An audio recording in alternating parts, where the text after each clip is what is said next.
আপনারা কি জানেন এই লোকটা 50টারও বেশি মানুষকে কিডন্যাপ করেছে এবং তার সাথে কি হয়েছিল সেটা জানার আগে এক্ষুনি চ্যানেলটি সাবস্ক্রাইব করুন এবং আমাদের পাশে থাকুন। আরো ইন্টারেস্টিং ভিডিও পাওয়ার জন্য পুরোটা দেখুন।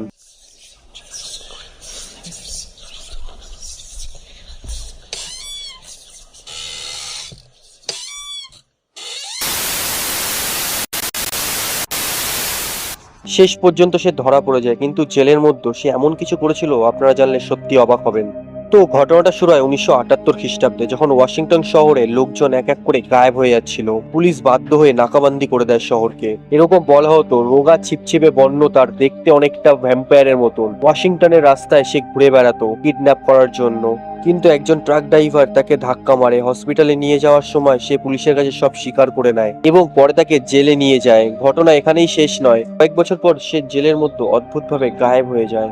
আর সে জেলের যেই ঘরে ছিল সেই ঘরে স্কুবিডুর একটা ফটো ছেড়ে যায় সে। এটা দেখার পর পুলিশ সত্যি অবাক হয়। সে গায়েব হওয়ার পর আবার কিডন্যাপের কেস বেড়ে যায়। বন্ধুরা, এটা শুধু কাল্পনিক সত্যি ঘটনা, যাচাই করা হয়নি কখনোই, লোক কথা শোনা শুধুমাত্র।